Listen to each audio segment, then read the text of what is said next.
ఆ నియోజకవర్గం పేరు చెప్పగానే తెలంగాణలోని ప్రసిద్ధ పుణ్యక్షేత్రం గుర్తుకు వస్తుంది.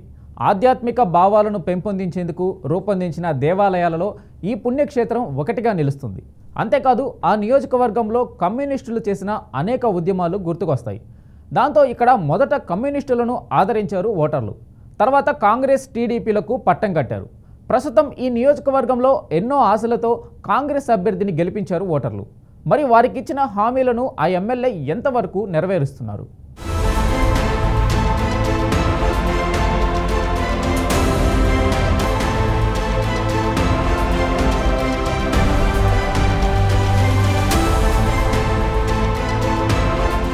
ఉమ్మడి నల్గొండ జిల్లాలోని 12 శాసనసభ నియోజకవర్గాలలో ఆలేరు నియోజకవర్గం ఒకటి.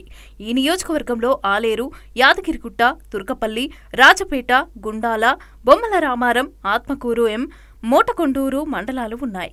1978లో ఆలేరు నియోజకవర్గం జనరల్ కేటగిరీ నుంచి ఎస్సీ రిజర్వ్ చేయబడింది.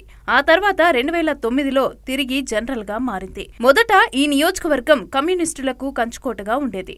తర్వాత 1967 నుంచి 1983 వరకు కాంగ్రెస్ అభ్యర్థులను గెలిపించారు నియోజకవర్గం ఓటర్లు. 1983 నుంచి ఎన్టీఆర్ ప్రభంజనంతో టీడీపీకి పట్టం కట్టారు ఇక్కడి ప్రజలు. ఈ క్రమంలోనే 1983 నుంచి వరుసగా ఏకంగా 5 పర్యాయాలు టీడీపీ తరపున మోత్కుపల్లి నరసింహులు విజయదుందుబి మోగించారు. తెలంగాణ ఏర్పాటు తర్వాత జిల్లాల పునర్విభజనలో భాగంగా ఆలేరు నియోజకవర్గాన్ని యాదాద్రి భువనగిరి జిల్లాలో చేర్చారు.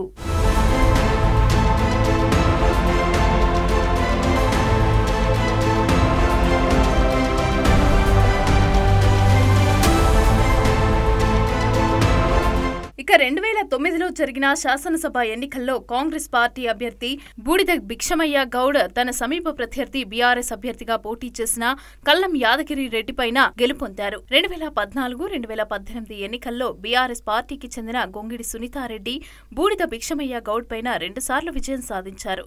ఇక 2023లో జరిగిన ముందస్తు ఎన్నికల్లో గొంగిడి సునీతారెడ్డి పైన కాంగ్రెస్ పార్టీ నుండి పోటీ చేసిన పీర్ల ఐలయ్య విజయం సాధించారు.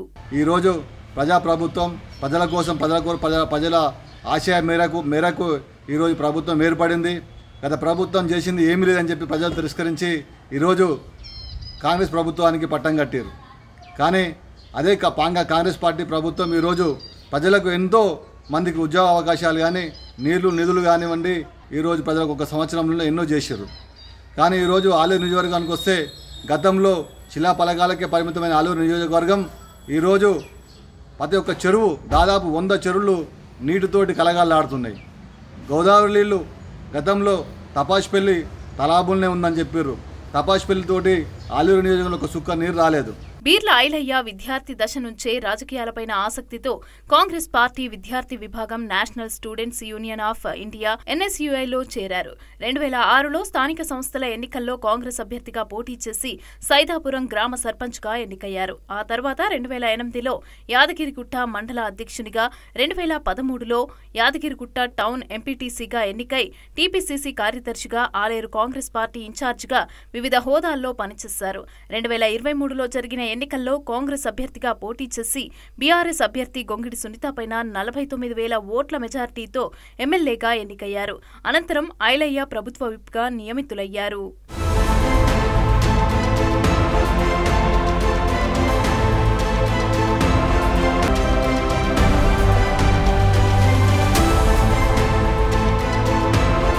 ఇక కాంగ్రెస్ ప్రభుత్వం ఏర్పడి ఇప్పటికీ సంవత్సరం పూర్తయింది. అయితే ఇక్కడి నుంచి ఎమ్మెల్యేగా ఎన్నికైన బీర్ల ఐలయ్య పలు కార్యక్రమాలతో ప్రజలకు చేరువయ్యే ప్రయత్నం చేస్తున్నారని ప్రజలు చెబుతున్నారు. ఎమ్మెల్యే బీర్ల ఐలయ్య చెరువులను నింపి రైతులను ఆదుకున్నారని, దాదాపు 100 చెరువులకు నీళ్లు నింపడంతో చెరువులు కలకలలాడుతున్నాయని పలువురు చెబుతున్నారు. గత ప్రభుత్వ హయాంలో యాదగిరి గుట్టపైకి ఆటోలను నిషేధించారు. అయితే ఎన్నికల్లో తాను గెలిస్తే గుట్టపైకి ఆటోలను అనుమతి ఇప్పిస్తానని చెప్పిన విధంగానే ఆటోలకు యాదగిరి గుట్టపై అనుమతిని ఇప్పించి డ్రైవర్లకు ఉపాధిని కల్పించారని తెలుస్తోంది. అయితే ఆలేరు నియోజకవర్గంలో అనేక సమస్యలను పరిష్కరిస్తామని చెప్పిన కాంగ్రెస్ పార్టీని ప్రజలు గెలిపించారని, కానీ ప్రజలు అనుకున్న స్థాయిలో సమస్యలు పరిష్కారం కావటం లేదని కూడా చెప్తున్నారు. గతంలో వర్షాలు పడితే ఎంతో మంది ఆ వర్షంలో నీటికి వరదకు కొట్టుకుపోయి ప్రాణాలు పోగొట్టుకున్నారు. దానికి కారణం సరైన రోడ్లు మరియు డ్యాములు లేకపోవడమే దానికి నిదర్శనం. వర్షాకాలం వచ్చిందంటే అసలు నానా తిప్పలు ఉండేది. మరి ఇప్పుడు ఉన్న ఎమ్మెల్యే గారు అసెంబ్లీలో మాట్లాడుతూ ఆలేరు నియోజకవర్గాన్ని అన్ని విధాల అభివృద్ధి చేయాలనేది కంకణంతో ఉన్నారు. వారు మాట్లాడుతున్న మాటలను చూస్తుంటే ఆలేరును అభివృద్ధి పదంలో నడిపించడానికి ప్రయత్నిస్తున్నారని చెప్పొచ్చు. ముఖ్యంగా వారు మొన్న గంధమల్ల చెరువు గురించి మాట్లాడారు. దాన్ని ప్రాజెక్టు చేయాలి, అది చేస్తే ఆలేరు నియోజకవర్గంలో ఉన్న 8 మండలాల ప్రజలకు మంచి జరుగుతుందని చెప్పేసి ముఖ్యమంత్రి గారిని కోరడం జరిగింది. ఎమ్మెల్యేగా గెలిచిన బీర్ల ఐలయ్యను ఇప్పటి వరకు మృదు స్వభావిగానే ప్రజలు గుర్తించారు. ఐలయ్య ప్రజల్లో తిరుగుతూ ప్రజా సమస్యలను తెలుసుకుంటున్నారు. మొదటిసారి ఎమ్మెల్యేగా గెలవటంతో ఇప్పటి వరకు ఎలాంటి అవినీతి ఆరోపణలైతే లేవు. జిల్లాలోని సీనియర్ నాయకుల మద్దతుతో ప్రభుత్వం నుంచి పలు పాత పనులకు నిధులు తీసుకొచ్చారనే టాక్ కూడా ఉంది. ఇటీవల జరిగిన అసెంబ్లీ సమావేశాల్లో నియోజకవర్గంలోని గంధమల్ల చెరువు గురించి ఐలయ్య అసెంబ్లీలో మాట్లాడారు. గంధమల్ల చెరువును ప్రాజెక్టుగా రూపొందించాలని, దాంతో రైతులకు సాగునీరు అందటంతో పాటుగా వర్షాకాలంలో వచ్చే వరదల నుంచి ఎంతో మంది ప్రాణాలను కాపాడినట్లవుతుందని ప్రభుత్వానికి విజ్ఞప్తి చేశారు. గంధమల్ల చెరువును ప్రాజెక్టుగా మారిస్తే 8 మండలాల రైతులకు సాగునీరు అందటమే కాకుండా ప్రజలకు మంచి చేసిన వారవుతామని అసెంబ్లీలో సీఎం రేవంత్ రెడ్డి దృష్టికి తీసుకొచ్చారు. అంతేకాదు ఆలేరు నియోజకవర్గాన్ని అన్ని విధాలా అభివృద్ధి చేస్తానని చెప్తున్నారు ఐలయ్య.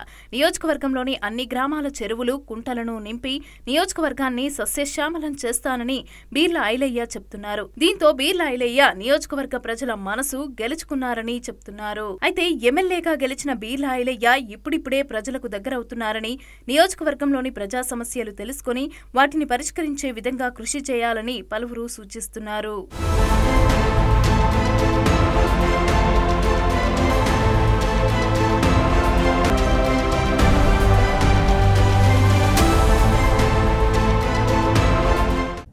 గత ప్రభుత్వ హయాంలో యాదాద్రి టెంపుల్ డెవలప్మెంట్ కోసం ప్రభుత్వం 100 కోట్లు ఖర్చు పెట్టడంతో అదే అదునుగా వేలాది రియల్ ఎస్టేటర్లు గద్దలా వాలిపోయారు. ప్లాట్ల పేరుతో వేలాది వెంచర్లు వేసి అమాయక ప్రజలకు కట్టబెట్టారు.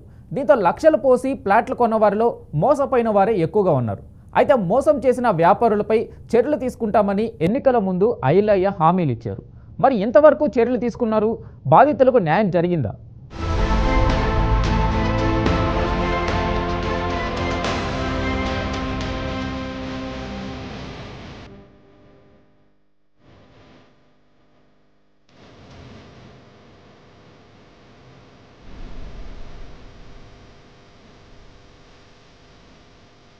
బీఆర్ఎస్ ప్రభుత్వ హయాంలో 10 ఏళ్లు కేసీఆర్ ప్రభుత్వం ప్రజలకు చేసింది ఏమీ లేదనే ఉద్దేశంతో గత ఎన్నికల్లో కాంగ్రెస్ ప్రభుత్వానికి పట్టం కట్టారు. ఈ క్రమంలో ఆలేరులోనూ అప్పటి ఎమ్మెల్యే గొంగుడి సునీతపై తీవ్ర అసంతృప్తితో పాటు బీర్ల ఐలయ్య ఇచ్చిన హామీలతో ప్రజలు కాంగ్రెస్ పార్టీని గెలిపించారు. అయితే ఆటోలకు గుట్టపైకి అనుమతి ఇప్పించడం, చెరువులకు నీళ్లు నింపడం తప్ప ఎమ్మెల్యే బీర్ల చేసింది ఏమీ లేదని నియోజకవర్గంలో టాక్ వినిపిస్తుంది. ముఖ్యంగా తనను ఎమ్మెల్యేగా గెలిపిస్తే యాదాద్రి టెంపుల్ ను కేంద్రంగా చేసుకుని సాగించిన రియల్ దందాపై రియాల్టర్లపై చట్టపరమైన చర్యలు తీసుకుంటామని చెప్పిన ఐలయ్య ఎమ్మెల్యేగా గెలిచాక పట్టించుకోవడం లేదనే ఆరోపణలు వెల్లువెత్తుతున్నాయి. ఎమ్మెల్యేగా గెలిచి ఏడాది పూర్తయినా వాటిపై దృష్టి పెట్టలేదంటున్నారు. ఎమ్మెల్యేగా ఉన్న గొంగుడి సునీత మహేందర్ రెడ్డి గారు కనీసం ఆలేరు నియోజకవర్గాన్ని పట్టించుకోలేదు. మరి గతంలో వర్షాలు పడితే ఎంతోమంది ఆ వర్షంలో నీటికి వరదకు కొట్టుకుపోయి ప్రాణాలు పోగొట్టుకున్నారు. దానికి కారణం సరైన రోడ్లు మరియు డ్యాములు లేకపోవడమే దానికి నిదర్శనం. ఇవాళ ఆలేరు నియోజకవర్గానికి సంబంధించినటువంటి విషయంలో చెక్ డ్యామ్ ఏది మన రోడ్లకు సంబంధించినటువంటి హై లెవెల్ బ్రిడ్జిలు కట్టాలని చెప్పేసి అనేక పోరాటాలు చేసినప్పటికి కూడా ఇవాళ అవి ఎక్కడ కూడా కట్టకుండా నత్తనడక నడుస్తూ ఉన్నాయి.